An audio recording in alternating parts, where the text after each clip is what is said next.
Promotional consideration paid for by the following. Hello and welcome and a very happy new year to you, the Cheap Shot Nation.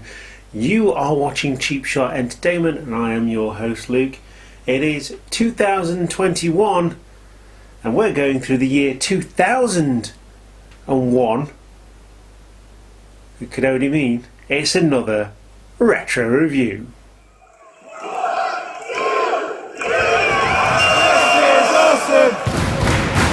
This is awesome! So we start the Cheap Shot year in the same way that WWE start their year for the pay-per-views with the Royal Rumble, and it is the 2001 Royal Rumble, and may I say it was an absolute corker, this one. The 2000s got a bit towards the end, but wow, did they not come back full force with this one. Royal Rumble took place on the 24th of January 2001 and it was from the New Orleans Arena in New Orleans, of course. New Orleans has played host to two very recent WrestleManias, of course, but obviously at this point they were still indoors. And it was Royal Rumble, obviously. But yeah, we've got King and JR on commentary, lots of hijinks going off throughout the night, but we're going to go straight into the card with the WWE or WWF, as it was still then, Tag Team Championship match. It is Edge and Christian versus the Dudley Boys. Now, throughout the whole of 2000, these two teams, along with the Hardy Boys, were swapping the tag titles more times than I think anybody has swapped the tag titles in recent memory, apart from the Usos and the New Day. So yeah, I mean, it was good. The tag team wrestling was good. I'm a big fan of tag team wrestling, so I mean, this one was really good, and it did actually turn out to be a good match.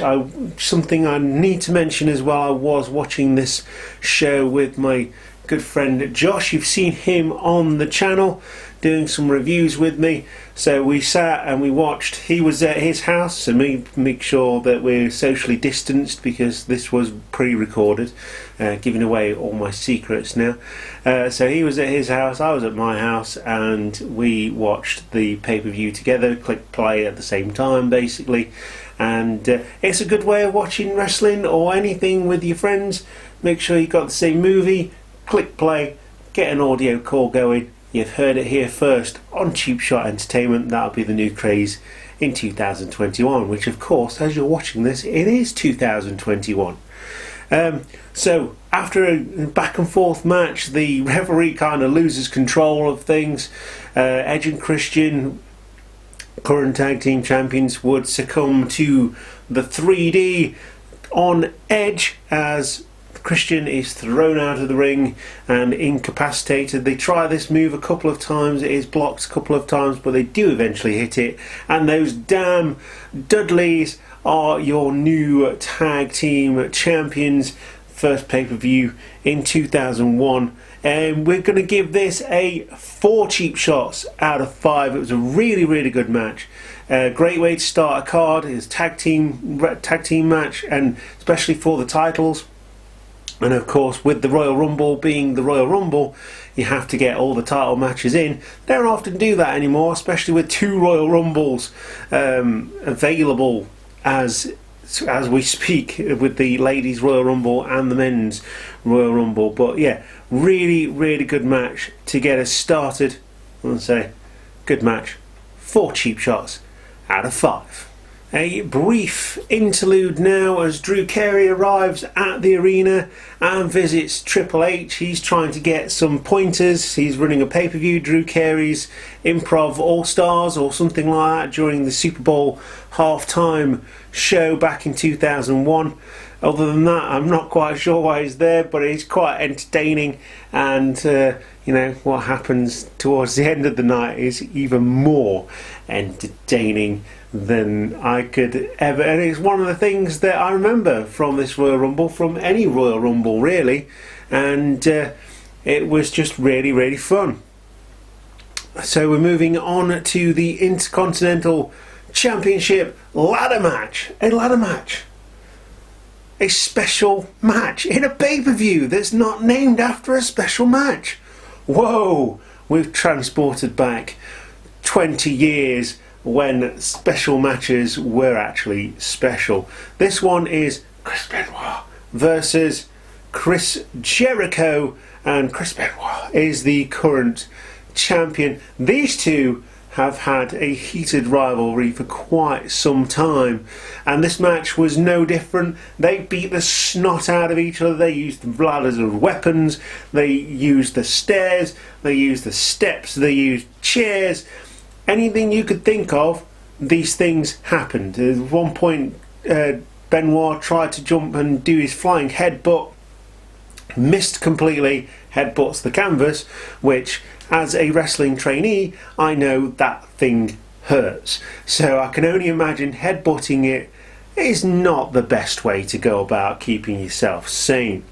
But Jericho would pick up the victory eventually, and he would win on by collecting the title, of course, pushing Benoit off the ladder.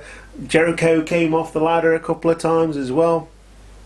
But this match was absolutely brilliant. Jericho picks up the win. It's the second title change in 2 matches in this pay-per-view, which is completely insane because you never really get that. But Jericho knocks Benoit off the ladder and to the outside. He takes a massive bump. He hits the ropes hard with his midsection first and sort of tumbles out of the ring, and Jericho picks up the victory. Once again, absolute barn burner. I'm going to give this one, or in discussion with Josh, gave this one 4 cheap shots out of 5. But like I say, that was in discussion. I probably would have given it more because this match was awesome, and it really does prove how much of a loss Benoit was in what he did, and obviously loss of life for everything else as well, because he was really good at this point in time. No excuse, but he and Jericho had just this really good working relationship when it came to the squared circle, and it's pretty much unrivaled in my estimation for the Intercontinental title, which was the mid-card title at the time. We get another interlude now featuring Drew Carey, who goes to visit Trish and tries to,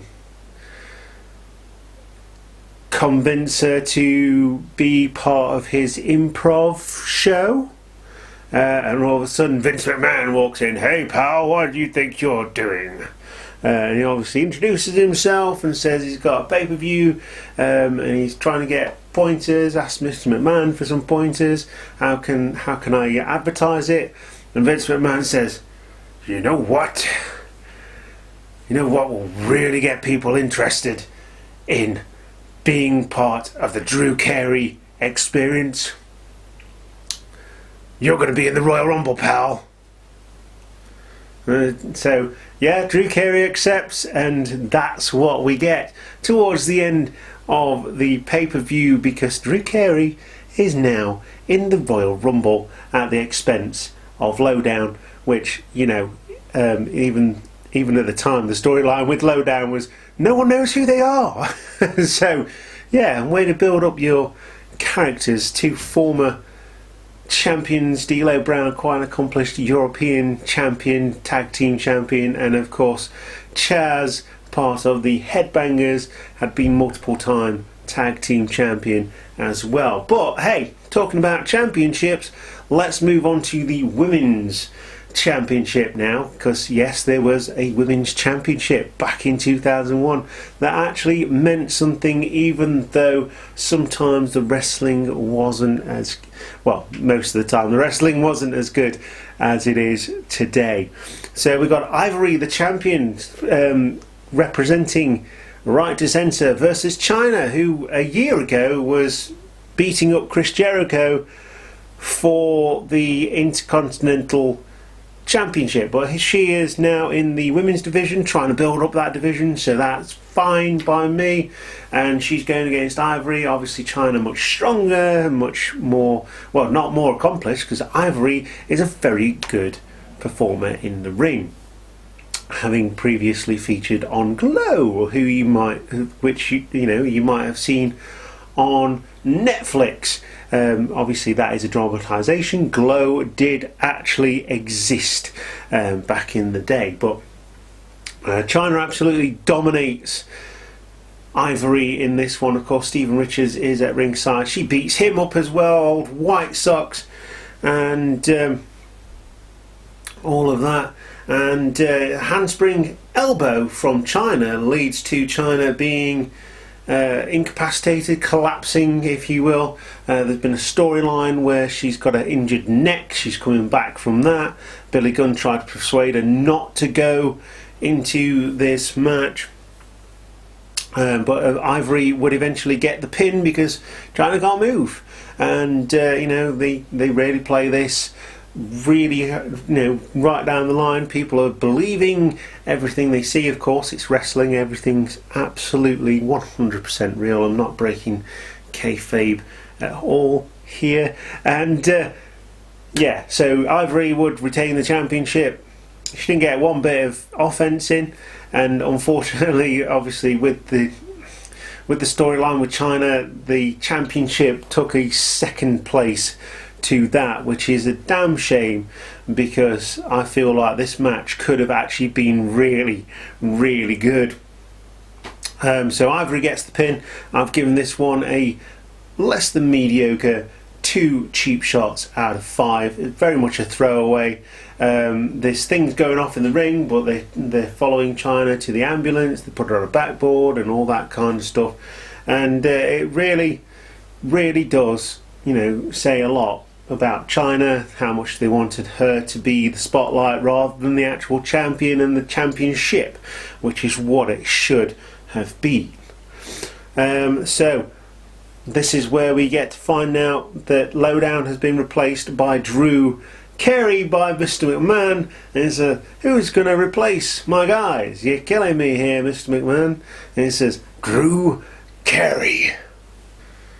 Moving on to the pre-main event. Of course, the main event at this point in time was always the Royal Rumble.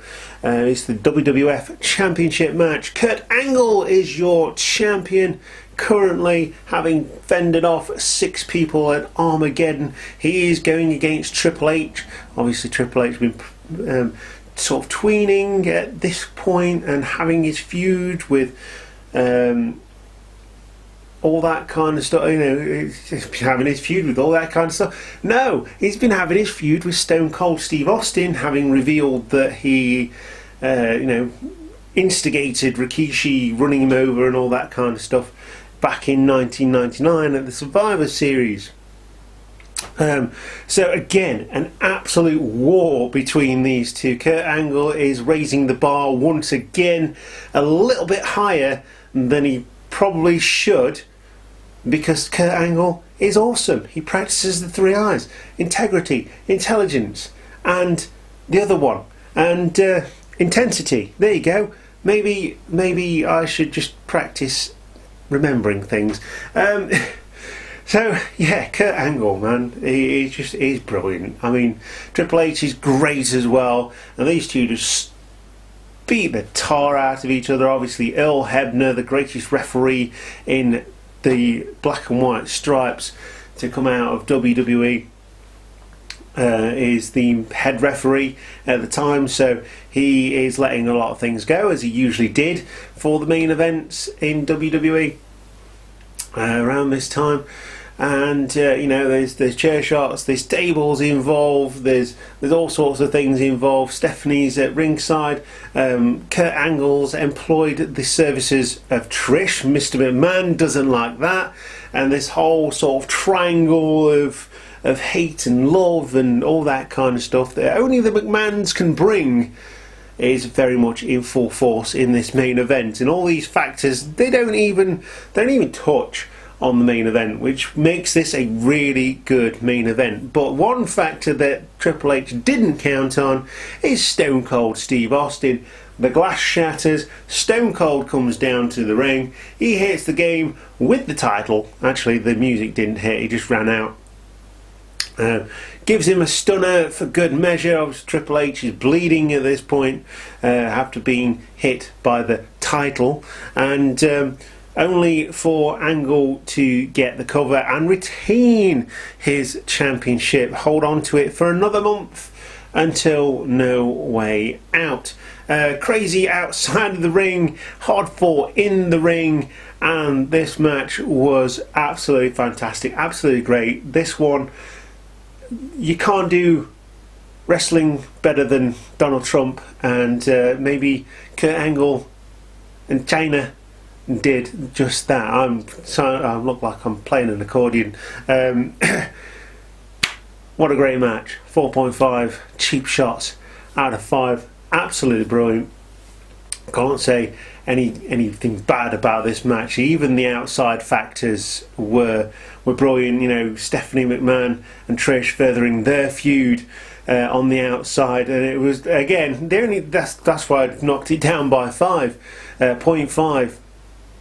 Because when Trish and Stephanie had their fight and Mr. McMahon came down, they moved the camera onto them. There's a championship match going off in the ring. So again, it's that shift of focus away from a championship, away from a title, and away from a main event caliber match. But like I say, 4.5, very much a great match.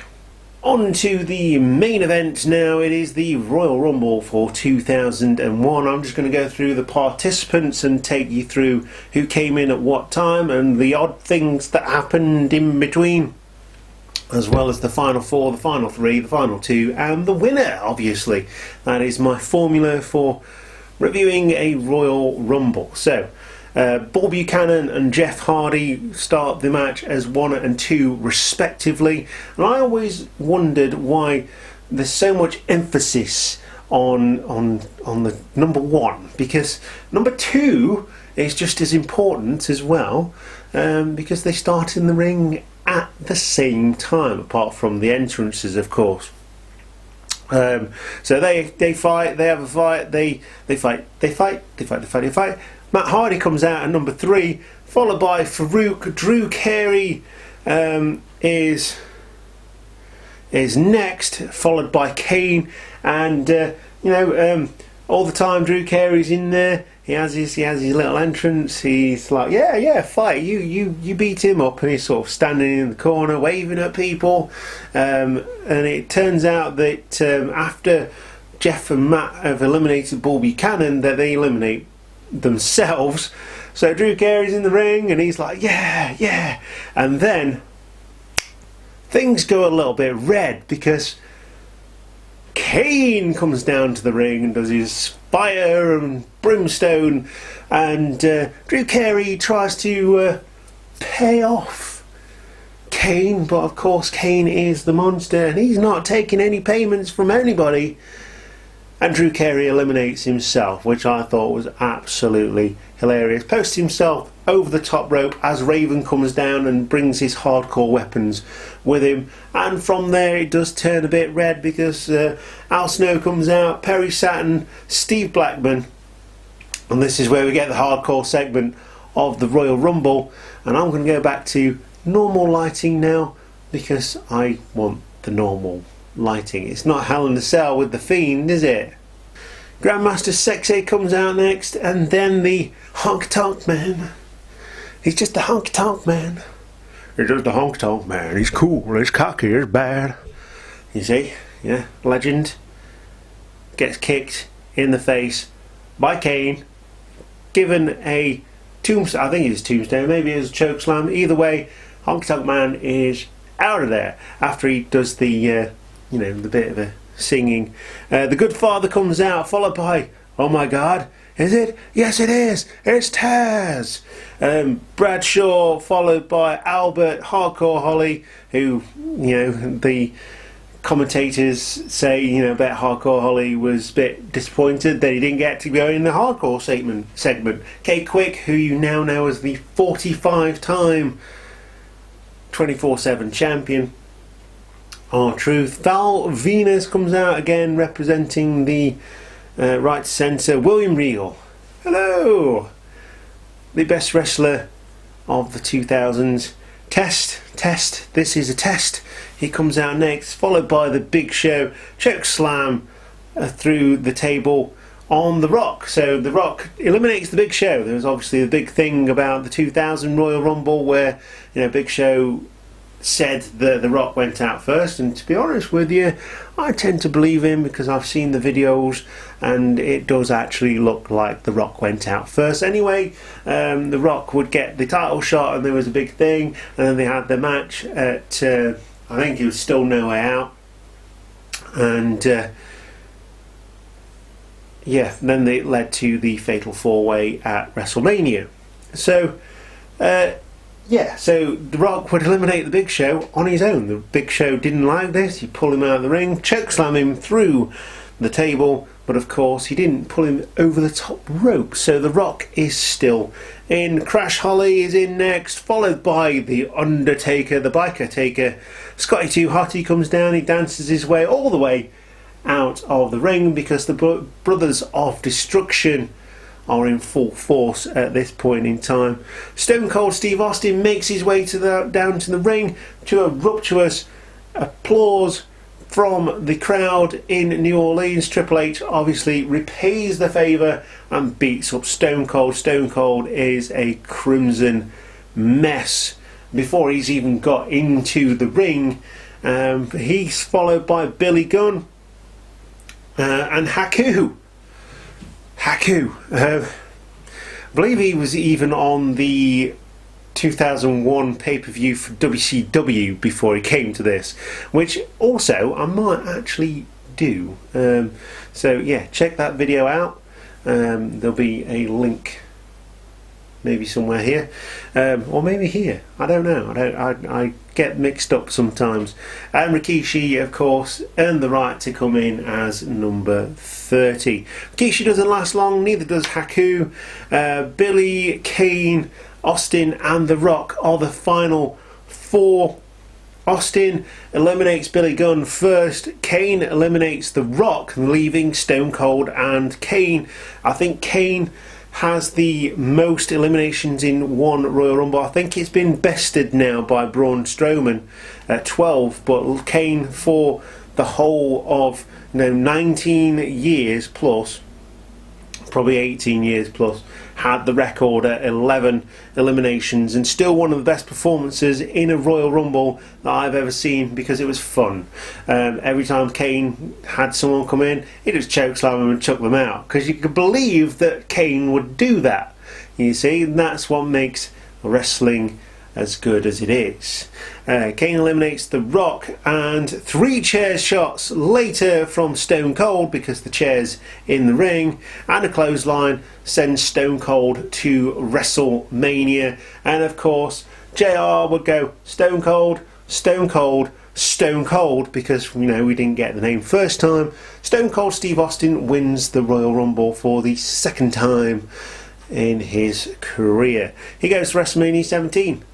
And of course, we will do that pay-per-view as well, and I've got a very special guest to review that one with me, and that will be my good mate Tom, who is also known as the Big Boss. So check him out on Instagram and Twitter. So yes, we're going to be watching that one, and then I'm going to be doing the ratings like I've done today, and then doing the review. So that is your pay-per-view for the Royal Rumble 2001. So that was the Royal Rumble 2001, and I've got to say, having watched it again, it's definitely one of my favourite Royal Rumbles. An absolute hoot from start to finish. From the tag team title match to the Royal Rumble, I was not disappointed or bored at any point during that show, and it was just really, really good. But we roll on to No Way Out next in our retro review series, where we're going 20 years into the past, reviewing shows that were 20 years ago, and yeah, I've really enjoyed it. It's good. We get the retro reviews out every month, and as well as the other stuff. Obviously, there's not a lot of live wrestling, if any, at the moment, so especially in the UK, where restrictions are still in place. Anyway, you've been the Cheap Shot Nation. I've been your host, Luke. I hope you've enjoyed the video enough to do all the YouTube-y type stuff, as in clicking the subscribe button and the notification bell and the like button, which is the bread and butter of this channel, as with other channels that do the same thing. I like to think I do things ever so slightly differently, but I probably don't. But I hope you've enjoyed it anyway. I hope you've been encouraged to watch this show on the network, because I would definitely recommend it. No matches apart from the Women's Championship, which turned out to be not really to be a match, was less than 4, and it was a good pay-per-view, and it was a great way to start 2001. I will see you very soon for more retro reviews. I hope you've been staying safe. I hope you've had a good Christmas. Happy New Year to you all. You are the Cheap Shot Nation. I've been your host, Luke, and I will see you next time.